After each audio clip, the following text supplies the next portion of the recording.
ከርማቸው በዚህ ቁጥር ልክና በዚህ ቆመና ልግን ተገናኝተን ስለማናቅ ያላችሁበት ነባራዊ ሁኔታ ሞራላችሁን ስብስባዊ ቆመናችሁን ለማየት ነው የተገኘሁት። እጅግ በጣም ደስ ብሎኛል። እጅግ የሚያኮራ ነገር ነው መቼም በየቦታው በዞር ቁጥር የማየው። እኔ እግዚአብሔር መጨረሻውን ያሳምረው እንጂ ይህን ትውልድ ከሰማይ በታች ምንም የሚያስቆመው ኃይል አይኖርም። ተወደደም ተጠላም የአማራም ህዝብ ጣፋንታ የትግሉም ጣፋንታ ተገፍቶ መጥቷን ጠርዝ ላይ ቆሟል።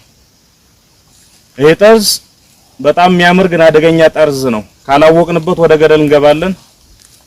ካወቅንበት ተስፈንጥረን የምንደርሰው ግብ ላይ የምንፈልገው ግብ ላይ የምንመኘው ግብ ላይ ስንመኘው የኖርነው ዋጋ የከፈልንበት ግብ ላይ እንደርሳለንና ያ ጠርዝ መውደቅ አይፈቅድም። ከወደቅን መነሳት ስለሌለ ያ ጠርዝ መሳሳት አይፈቅድም። ከተሳሳትን ሰታችሁ የምናርምበት ሌላ እድል ስለማናገኝ ስለዚህ ልክ ለመሆን ላለመውደቅ ነው የምንታገለው። በማንም ድጋፍ ሳይሆን በማንም እርዳታ ሳይሆን በእግዚአብሔር እርዳታና በራሳችን ጉልበት በወንድሞቻችን መስዋዕትነት መጠን እዚህ ደርሰናል። የቀረን ትንሽ ምዕራፍ አለ። ትንሽ ምዕራፍ በስንዝር ተለኩት ወይም በክንድ አላቅ ግን በጣም አጭር ምዕራፍ ይቀራል። እሱን ተባብረን መቋጨት ይኖርብናል። ያውም በፍጥነት ጊዜ የለንም። በፍጥነት መቋጨትና የከበበን ነባራዊ ሁኔታ በሚፈቅደው ልክ መሳተፍን በሚገባል ልክ ተሳትፎ አድርገን ህዝባችንን እንደ ህዝብ ማዳን እንደ ሀገረ መንግስት ደግሞ በኢትዮጵያ ውስጥ የሚኖረንን ቦታ ማስጠበቅና አማራ እንደ ህዝብ በሰላም በፍቅር በክብር ከሌሎች ህዝቦች ጋር የሚኖርበትን ዘመን ማምጣት ስለሚኖርብን በፍጥነት መስራት ይኖርብን። በፍጥነት ያንዴውን እንደ ወንድም መግባባት፣ እንደ ወንድም መቻቻል፣ እንደ ወንድም መፋቀር፣ እንደ ወንድም አይቶ ማለፍ፣ እንደ ወንድም ያንዱን ገመና ያንዱን ድክመት ያንዱን ባህሪ ሰምቶ መቻል እጅግ በጣም አስፈላጊ ነው። ይህ ትግል እዚህ ለመድረስ በጣም ብዙ ወንድሞቻችን ታስረዋል። በጣም ብዙ ወንድሞቻችን አካላቸው ተጎድቷል፣ አካላቸው ተሰብሯል። ብዙ ወንድም እናቶቻችን ቅስማቸው ተሰብሯል። ብዙ እህትና ወንድሞቻችን መስዋዕት ሆኗል። የምናቃቸውም የማናቃቸውም የኔ ቢጤው ትንሽም አድርጎ በስም ይታወቃል። በስም የማይታወቁ የታሰሩ፣ በስም ማናቃቸው በወጡበት የቀሩ፣ በስም ማናቃቸው ቅስማቸው የተሰበሩ ማአት ናቸው። እኛ እድለኞች ሆነን ነው በስም ሰው የሚያውቀን። እናንተንም እኔንም ማለት ነው እድለኞች ሆነን። ስለዚህ ከፍተኛ ዋጋ ተከፍሎ ላለፉት 32 33 አመታት በመከራ በምጥ በብዙ መከራ መሃል በብዙ ማዕበል መሃል እዚህ የደረሰ ትግል ነው። እዚህ የደረሰን ትግል ለደቂቃ አይደለም ለሰከንድ እንኳን አንሰንዝሮ ወደ ኋላ ማለት አይቻልም። ወደ ኋላ ካልና እንመለስም፣ ወደፊት ብቻ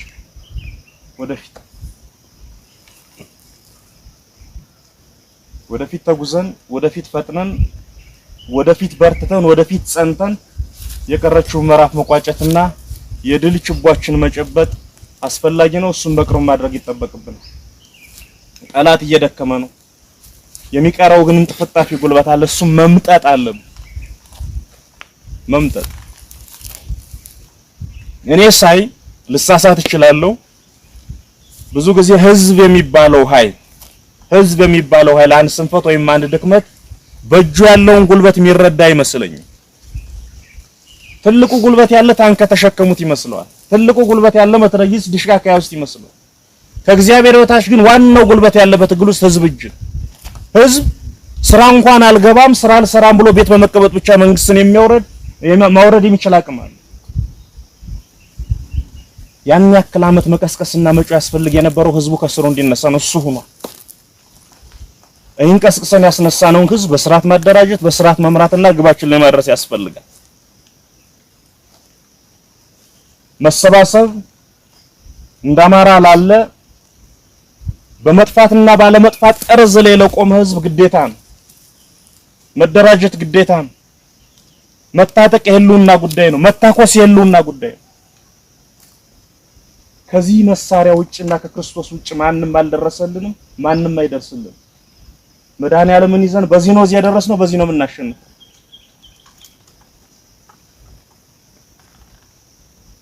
መሰባሰብ ሁሉ በረከቶች አሉት። ስትሰባሰብ ትመክራለህ፣ ስትሰባሰብ ትተጋገዛለህ፣ ስትሰባሰብ መከራውንም ጸጋውንም ትካፈላለህ። መሰባሰብ ግን መቻቻል ይጠይቃል። መሰባሰብ መከባበር ይጠይቃል። መቼም የተፈጥሮ ስራ ድንቅ ነውና ሁላችን እንደመልካችን ባህሪ የተለያየ ነው። ያን የተለያየ ባህሪ ሰብስቦ አርቆ ለአንድ ዓላማ ማሰለፍ ይጠይቃል። ሁላችንም ተመሪዎች አይደለንም፣ መሪዎች ነን። ይሄንም ያህል አንድ ሽጥፍ ብትጨምር የአማራን ሕዝብ በብቃት ለመምራት ገና ትንሽ ነው የሚሆነው ቁጥር። መሸከም መቻል አለብን እምላችሁ። ለዛ እዚህም እዛም በዚህ ትግል ውስጥ ባለች ትንሽ ተሞክሮ የሚጎልን ነገር ጓደኛችን መሸከም ነው። የሚጎልን ነገር በሙሉ ልብ ሰው ልጅ መውደድና ጓደኛችን ማፍቀር ነው። የሚጎልን ነገር ቅንነት ነው። ቅንነት ባያሌው ነጥፋል ውስጣችን። በተፈጥሮ ቅኖች ሆነን ነው የምንወለደው፣ በተፈጥሮ በጎች ሆነን ነው የምንወለደው። ግን በአንድ በሌላ ምክንያት አስተዳደጋችን ይሰልበንና ከቅንነቱ ይልቅ ክፋቱ አይሎ ይወጣብናል። ያን የተፈጥሮ ጸጋ ያን ቅንነት ያን ውብ ተፈጥሮ ቆፍረን አውጥተን ለጓዶቻችን ለሌሎቻችን መለገስ መለጋገስ ይኖርብናል። እዚህ ደርሰናል። የሚቀረን አጭር ምዕራፍ ነው። ይሄን ምዕራፍ ደግሜ እለዋለሁ፣ በፍጥነት መጨረስ አለብን። በፍጥነት መቋጨት አለብን። በኢትዮጵያ ውስጥ ብቻ አይደለም፣ በአጠቃላይ በምስራቅ አፍሪካ ቀጠና ብዙ ነገሮች በፍጥነት እየተለዋወጡ ነው ያሉ። በጣም በፍጥነት ማጠናቀቅ የሚገባንን የቤት ስራ አጠናቀን ቶሎ ጨዋታው አካል ካልሆነ ቶሎ ሜዳ ውስጥ በሙሉ ቁመና በሙሉ መለዮ ካልተገኘን በስተቀር አደገኛ ነው የሚሆነው። ብትቀመጥ የሚተው ሁኔታ አይደለም የሚመጣ። ወይ ታገለ ተተርፋለህ ወይ ተጠፋለህ። አለቀ። መውጫ የለው፣ ማምለጫ የለው። ይሄ ጌጥ ትግል አይደለም ያዝም። አማራ በኢኮኖሚ በደም ተጠቃሚ ስላልሆነ ተጠቃሚ እንዲሆን እንታገላለን ብለን አይደለም ትግል የጀመረው። እሱማ ቅንጦት ሆነ እኮ። በኢኮኖሚ የደረሰብን መገለል፣ በፖለቲካ የደረሰብን መገለል ወዘተ ወዘተ የቅንጦት ጉዳይ ሆነ። የመኖርና ያለመኖር ጉዳይ ነው። ትግል ውስጥ የጨመረ ወይ ታግለ በጉልበት ትተርፋለህ ክርስቶስን ይዘህ፣ ወይ ትጠፋለህ። ወይ ተንበርክከህ ትታረዳለህ፣ ወይ ቁመህ ትገጥማለህ። ቁመህ ከገጠም ወይ ታሸንፋለህ። ብትሸነፍ እንኳን የክብር ሽንፈት ነው የምትሸነፍ።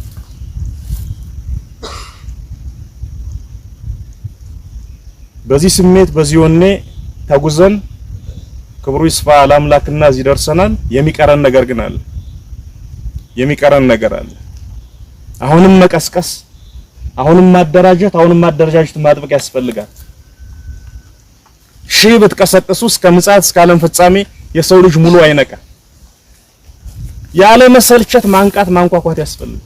ያለ መሰልቸት የነቃውን ታደራጃለህ፣ የተኛውን ትቀሰቅሳለህ። ያ የተኛው ሲነሳ ቀድሞ ነቅቶ ያደራጀውን አደረጃጀቱን ታጠብቃለህ፣ ታስታጥቃለህ።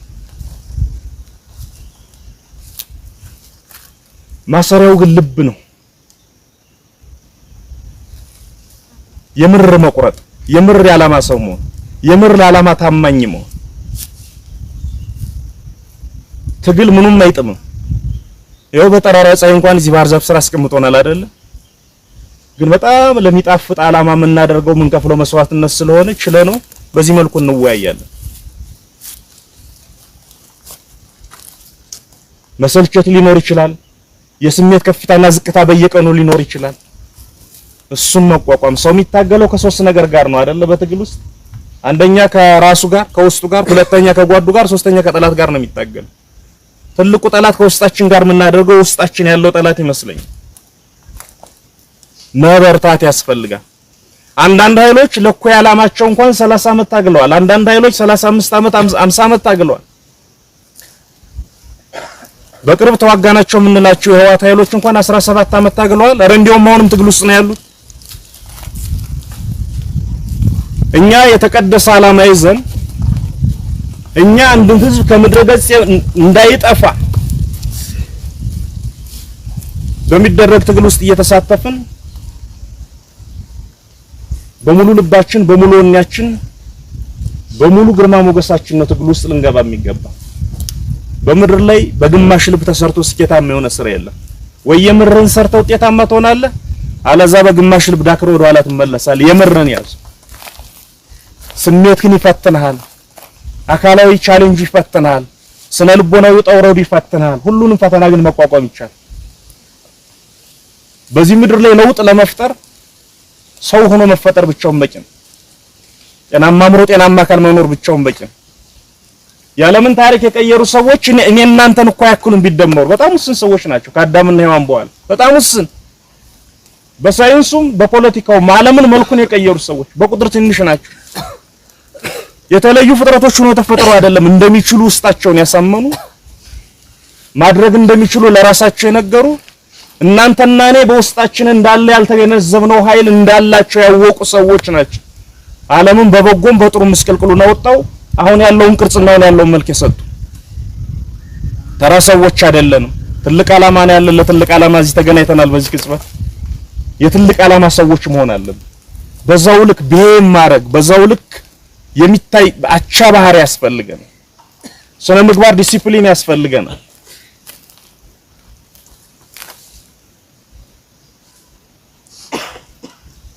ከአንድ መንግስት ወይም ከአንድ ስርዓት ወደ ሌላ ስርዓት የሚደረግ ሽግግር መጋጠሚያ ላይ ብቻ አይደለም ያለ ነው። ከአንድ ትውልድ ወደ ሌላ ትውልድ የሚደረግ ቅብብሎሽ ምዕራፍ ላይ ጭምር ነው ያለ።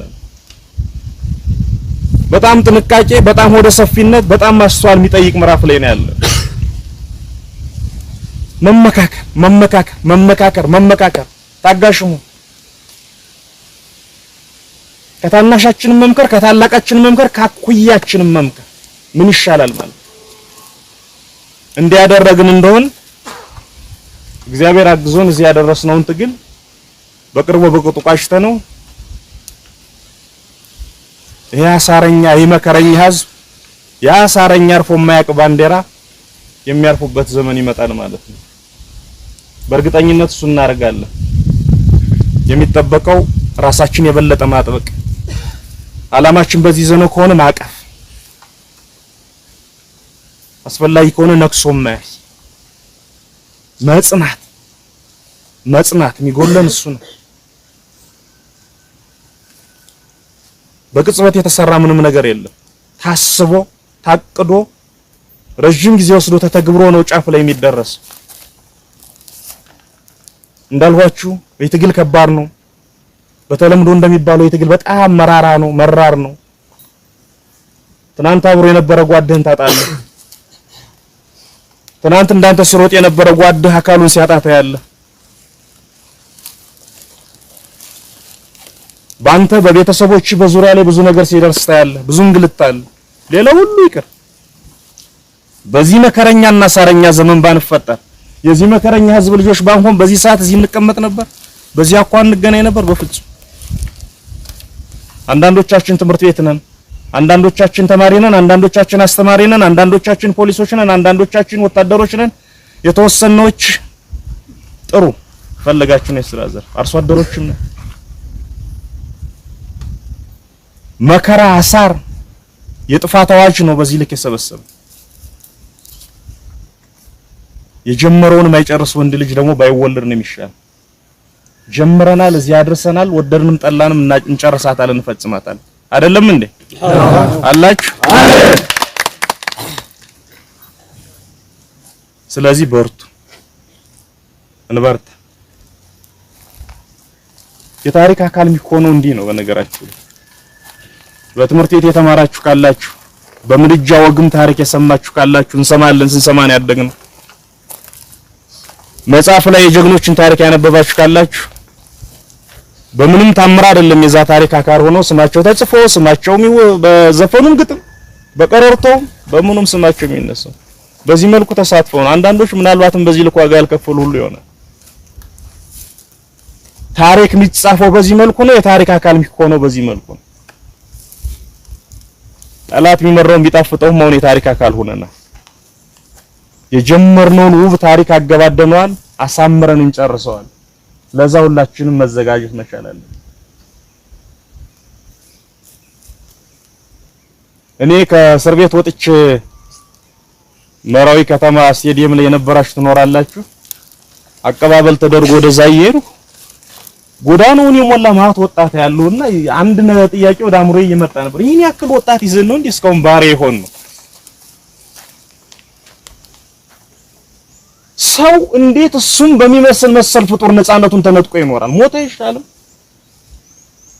መኖር ምንድነው? ሁሌ ደጋግሜ እለዋለሁ። የሰው ልጅ ወይ ከነ ክብሩ ነው መኖር ያለበት፣ ያለዛ ተንቀሳቃሽ በድን ነው ያለው ቢመስለው የሚያስመስለ ነው። ሰው ያለ ክብሩ ባዶ ነው። ይሄ ባህር ዛፍ ይሻላል። ሰው ያለ ኩራቱ፣ ሰው ያለ ነፃነቱ እንዴት ከብት ይመስል ዱላ ያዘው ሁሉ እየነዳ ትኖራለህ? አንተ የሚመስል ፍጥረት እኔ ሳልፈቅድ ማንም ትከሻዬ ላይ እንኳን እጁ እንዲያሳርፍብኝ አልፈቅድም። በፍቅር ከሆነ አዝየው ዞር ልኖር ይችላል። ይህን የመሰለ ትውልድ ይዞ ይህን የመሰለ ወጣት ይዞ ይህን የመሰለ ልጅ ወልዶ የአማራ ሕዝብ እንዴት በየተገኘበት ይገደላል? እንዴት በዚህ ልክ ይዋረዳል? ያን የሚቀለብስና ያን የውርደት ታሪክ ሽሮ በቦታው የክብር ሐውልት የሚያቆም ትግል ነው የጀመርነው። እዚያ ደርሰናል፣ እንቋጨዋለን። አይደለም እንዴ? አዎ።